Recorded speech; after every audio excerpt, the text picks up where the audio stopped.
Hi you guys, in this video I wanted to talk about my passion, and that is merging metaphysics and also physics together and combining the two because they both hold essence to the truth in creating your reality. And you have certain beliefs on the metaphysics aspect and also on the scientific aspect that we could actually merge together, which quantum theorists are actually coming together and starting to tap into that realm where we're able to see what the universe looks like and how we're all made up of energy. And I wanted to talk about that and allow you to understand why it's so important to merge these two topics together. So first, let's go with metaphysics and why metaphysics has always been kind of on that right track to understanding how the universe works. So they've always believed in a higher power, a higher source. Even though we are unable to see and tangibly touch it, there always was that belief, that faith, that whatever happened, it came from a higher source, a higher type of energy, a type of influence that will affect their lives. But also, when they had a certain belief in them, knowing that there was a higher power in charge of certain things, they had no attachment to the reality, but they were able to create in an optimistic type of way. And also, understanding that even though certain things are unable to actually visually see, that they still exist. Like spirits or ghosts, they're just vibrating at a higher frequency, which is why we're unable to see them. But for those who are sensitive to energy and are empaths that are able to pick up on energy and other people's emotions, you're able to also pick up on a different vibration that we're not able to physically see in the solid form because we're vibrating at a different frequency. And that's very important to understand, especially when you transfer into quantum mechanics and understanding that everything is energy and energy vibrates on a certain frequency level, and you need to combine those two together to effectively create your reality. So you have different types of religions. You have Christianity, you have Santeria, you have voodoo practitioners, you have NLP practitioners. There's all this type of untapped potential, but they're all giving that information about the unknown and showing how powerful your mind is. Especially I know some of you may be skeptical about like wishes and spirits or prayers, but they all are in that metaphysic aspect where your mind is creating something. Maybe it's some type of hope, some type of belief. And like a wish, a prayer, a spell, they're all in essence the same thing because you're having an intention and giving it up to a higher power, to the universe, whatever it may be, and you're believing in something, but you have so much energy and so much thought and intention that you're giving it up and you're detaching, hoping for an optimistic outcome, whether depending on the intention of what it is that you thought. And many of the people who believe in like The Secret, they use these concepts and beliefs, knowing that the mind is the most powerful muscle in all humankind, and what our thoughts reflect our reality. And that's why I wanted to do that series on self-improvement, because not only our belief systems impact our lives, it's also our thoughts. But in order to really impact your life and change your reality, you have to reprogram your mind and reprogram certain beliefs in order for you to effectively create this. You have to have the belief that it is possible or for something to happen for you to create your reality.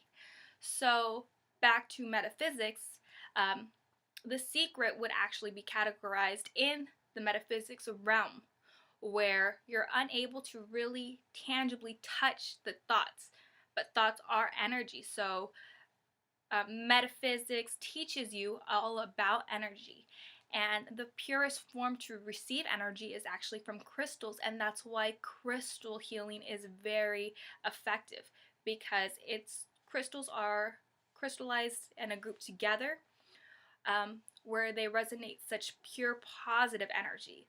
So I believe that energy at its purest form is actually crystallized. And it hasn't been proven yet. And I've done research to see if any scientific proof is out there about crystals and the energy that resonates off of them.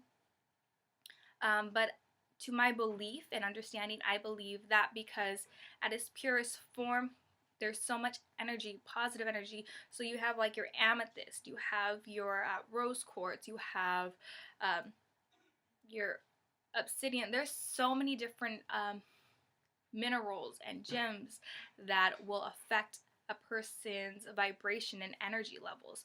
And that's why understanding the energy of it is very important.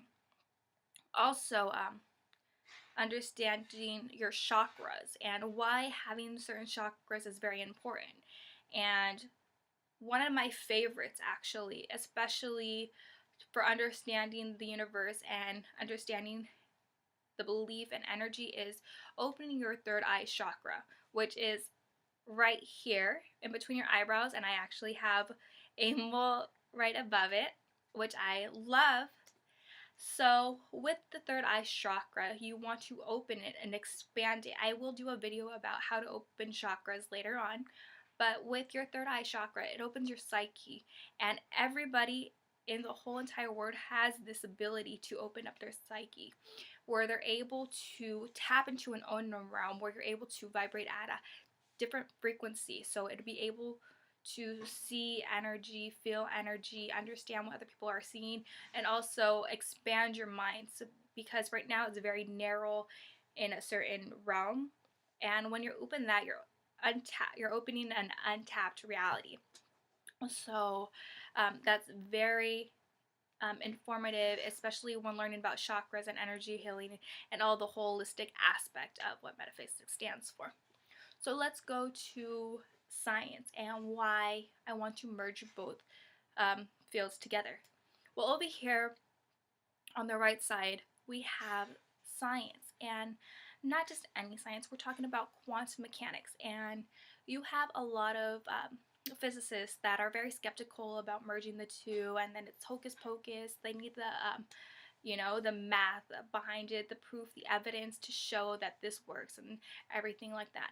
But the scientists or the theorists who developed the theories that they're living off of now were tapping into a reality, a realm which would be a form of taboo and metaphysics, like Nikola Tesla. He was tapping into a realm where he was able to see visions on how certain things work. He may not have had the exact mathematics to prove his scenes and his finding, but how to improve certain things.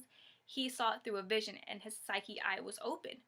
So it shows how important merging the two together will be. And you have theorists like Michio Kaku, Stephen Hawking, and Brian Greene, who are trying to show the world how the universe works, and how expanding based on black holes, wormholes, white holes, different galaxies, and how it all behaves. And what they're studying from is a subatomic particle, which is the smallest particle. And through this particle, they are studying electrons. And electrons have a tendency to move from one place to another, and it's actually jumping. It's not a straight path where they could just like a track where they're just going on. They're jumping from several different tracks, and because of this, they're going into the idea and the belief that there are several realities in which exist, and they're all a millimeter shift apart. And understanding these types of beliefs actually transforms you into a metaphysical realm, a metaphysical aspect, because you're using your psyche eye in allowing yourself to develop different realms. So in each realm, there's something different. Maybe the background behind me, instead of the red roses on the skull, there's blue roses. Maybe I'm wearing a red shirt. You know, there's small millimeter shifts that you are unable to know the difference between all of them. And by studying these electrons, it shows you how you could jump from one to another and just appear at the same time, or you know, certain times or different levels. And what the great thing is about when studying electrons is an electron is just energy. And at the purest form, we're all energy. And that's what metaphysics has always taught us, that even if you were to shrink everything down to a subatomic particle, you will see that everything is merged as the same thing, the same substance, whether it's a wavelength or a particle. It's all the exact same. So me and the computer are exactly the same. Just the different form and solitude of which what it is completely different. And what the great thing is about studying particles and the different realities in which exist is you have to understand that because it's energy, it has no attachment to anything. And that's where we need to understand to really create our reality, because it has no attachment to what it's going to be, what it's going to become. And it's just at its purest form. So if we have no attachment to anything, so we have to reprogram our belief systems to having no attachment to certain outcomes. And once we program ourselves to having no attachment and kind of being a blank slate, we're able to effectively create our reality. And one of the techniques that I do use with my clients is I take them into a trance state, and I have them allow themselves to feel and be present in the moment. And once they're present, I start to change their certain belief systems and modalities, and change the submodalities by changing the color, changing the frequency and what they hear, the focus and what they visually see, and take it down deeper and deeper to their skeletal level, and then deeper and deeper down until they reach a subatomic particle. And once they reach a subatomic particle, I allow them to get to a wavelength and then to a particle. And by allowing them to be either dual modal or a particle or wavelength, allows them to attract what they want. But at the same time, we have to cleanse this particle, and that's where metaphysics comes in, where you have to cleanse the whole being of the certain particle because it was attached to a prior belief, a prior state. And you know, it's down to this realm. And once you have them in a realm where you see them as a particle, you could envision different realities in which they would like to create. And that's where I am merging the metaphysics and quantum physics together, because you have them in the different realities in which they choose. And our mind is so powerful that everything that was created is in our minds. And like physics is saying, especially theorists are saying that the past, present, and future are all happening now. It's all simultaneously happening. So whatever you decide to go through, you're picking up certain vibrations and frequencies. Like I said, it's very important to understand vibrations and frequencies, because that is what we are vibrating on, and that's what we're working on to create and attract the life that we want. And by removing any attachments to we have to a certain life, we will create it faster and more effectively. So once you're able to see a reality in which you like, the most important thing is not so much the attachment to this reality, because once you see this reality and you like it and you like how it's going to happen, or you're like, oh, I like how this is, I like how I look, I like what I'm attracting, you need to eliminate that. And you need to pick up the frequency and the vibration of what you feel. So that's what you see, what you feel, but with yourself. What are you feeling? What are the emotions and feelings that you are encompassing? And you need to really grasp that. And once you grasp that, You want to come back to that realm where you're just a subatomic particle.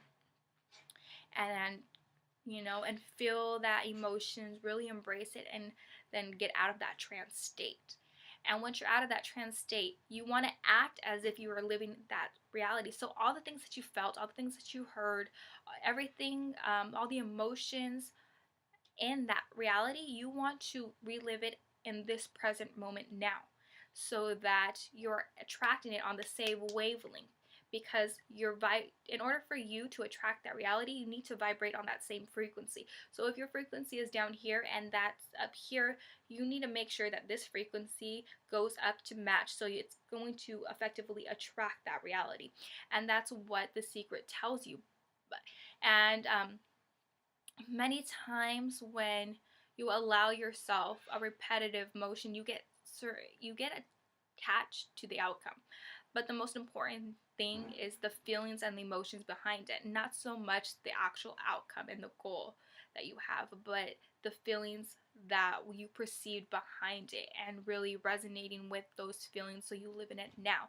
So if it means taking action and living in that moment and pretending that you already have it, it gives you in that vibration. And that's why many people say fake it until you make it, because you are allowing yourself to be in a certain vibration where you are already attracting that level, that confidence, where you are able to know how to operate at that frequency. And this is one of the things, the steps that people are missing.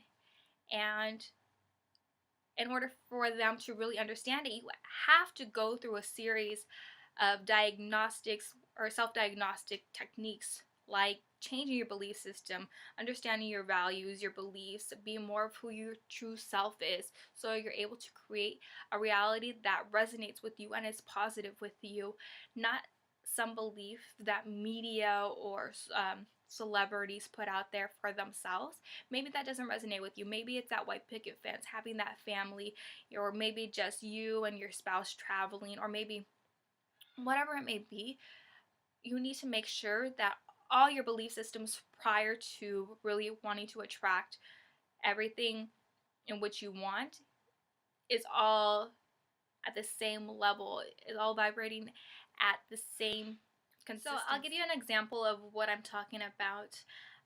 So like I said, when I was attracting certain situations, I used certain modalities and beliefs and techniques in which I knew would work. And, I would write them down, and I was thinking of the future and what the future would look like. And understanding that the mind was the most powerful muscle in the whole entire body, the whole system, because our thoughts create our reality. And everything that we think is just a reflection of our reality. And I didn't want to associate anything from the past. I wanted to get as far away of it as possible. And I wanted it so far behind me that it wouldn't affect me or affect the person who I was, that I was becoming. So I would write daily affirmations. I would tell myself, to make sure that I was in that vibration where whatever I wanted to attract, I was in that vibration of attracting.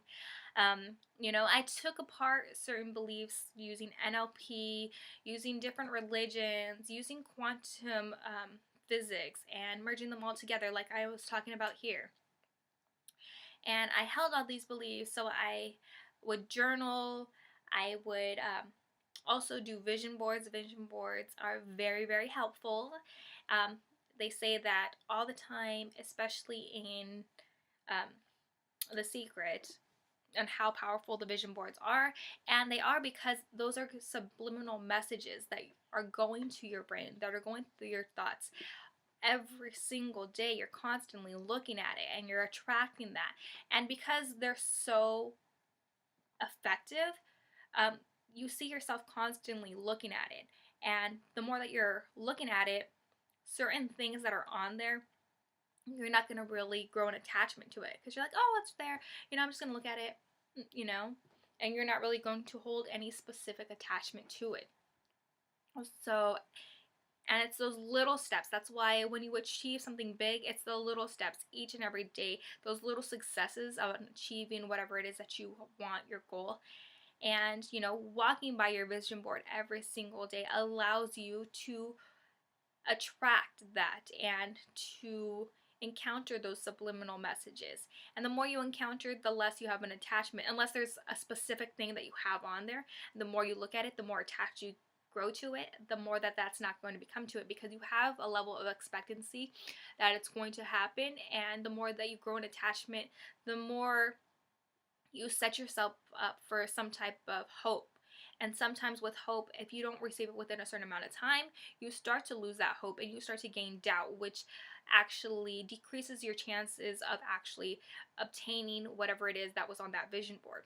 But they are very effective. So I will tell you my story. So I had on my vision board what I wanted to attract, certain things, certain beliefs, especially relationships, because I thought, you know, I got out of a relationship, I was ready for a new relationship, but at the time that I made my vision board, I was in a relationship with somebody. And I was like, oh, I want this with him. I want this with him. You know, oh, that looks nice. Oh, I want to do this for myself. And oh, I want like $1,000,000. I want this. And, you know, there was all kinds of things that were on there that I wanted to attract. But because I had certain beliefs and attachments to these beliefs, I was unable to effectively attract them to that specific person because he was already a certain way and I had a belief of him a certain way. And now I was trying to attract him in a new idea, a new concept. But in order for me to do that, I had to completely change him, but I can't change him. I only had to change myself, you know? So it was very conflicting ideologies. So once we broke up, you know, I completely cut him out of my life. He was no longer on the same vibration as me. There was no cord or entanglement for quantum physics attached to him. So I did some cord cutting, which is metaphysics. And so I did cord cutting with him. So he was no longer in my vibration or my frequency. And I also did some NLP techniques where more cord cutting. So after I got him out of my vibration, my frequency, I was so conditioned to this vision board, I didn't realize it until a week later after I've done all that cord cutting, you know, I've let go of him, that a new person came into my life and everything that I wanted, he had. But it wasn't just him. I attracted another person as well, and he was everything that I wanted, you know. So they had different aspects of what I wanted. So one person, I wanted Judaism, and I wanted straight Jewish traditions, values. I wanted him to own A, B, and C. And then I had another one where I wanted Italian. Yeah, I wanted Italian, family orientated, family life. I wanted A, B, and C. But it was all a mixture of the vision board. So on the vision board, I put, I want them Italian, I want them Jewish, I want them family orientated, I want them to travel here, I want to be a well-traveled person, I want an entrepreneur, or a business owner, I want somebody with an immaculate car, who dresses well. You know, there's certain things that I put on there that were very specific. So the man on the right, the Jewish fella, you know, he was very, very attractive. He looked like Cristiano Ronaldo. You know, he was just drop dead gorgeous. And he was dressed very well. He had the car that I wanted. He was a business owner. I also did put on there, but in the back of my mind, I wanted somebody who flipped houses, who was in that industry, because I knew that it was a good investment, especially, you know, modernizing and certain beliefs and technology shows you, you know, an ideal house, so people want to go and buy. So he had that, and I was like, ooh, I've always liked that.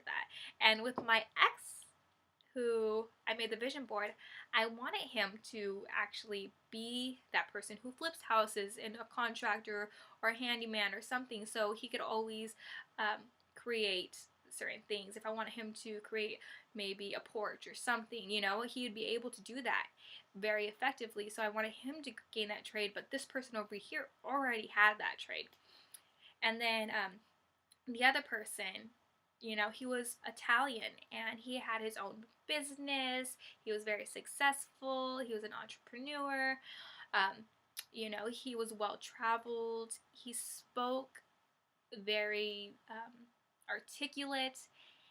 He knew certain wines, winery, and then I had all types of things on there on my vision board unconsciously. I didn't know, and I had wine cellars, I had friends, barbecues, and both of them were a combined version of that. And I got so excited. I was dating both of these men, but because I still held attachment to past belief systems that I didn't let go of, it scared me how fast it was happening. I couldn't believe that I was able to attract this. And having those past belief systems actually ruined my whole fantasy, because that's what it was. It was a fantasy. I was hoping for this. I lived in that vibration. But because of my belief systems, even though I had it, my beliefs were so strong that I had to adjust and change it. And once I understood that, I was able to attract more and more of the person that I wanted to. So even though those two relationships didn't work out, just because they triggered certain emotions that I wasn't equipped to handle, it helped me to realize and to learn and understand certain techniques where I could share with the world on how to really achieve and attract the lifestyle that they want. So that's why I'm telling you, reprogramming your mind is very, very, very important. And understanding how metaphysics and quantum mechanics comes into play and how important their beliefs and modalities are and their theories will actually help you to really, create that reality and to change your belief systems. So I hope this helped, and I hope my examples helped you. This is one of my favorite ones to do. So I hope you do continue to watch my series on self-improvement so you are able to attract the life in which you want. So take care until next time.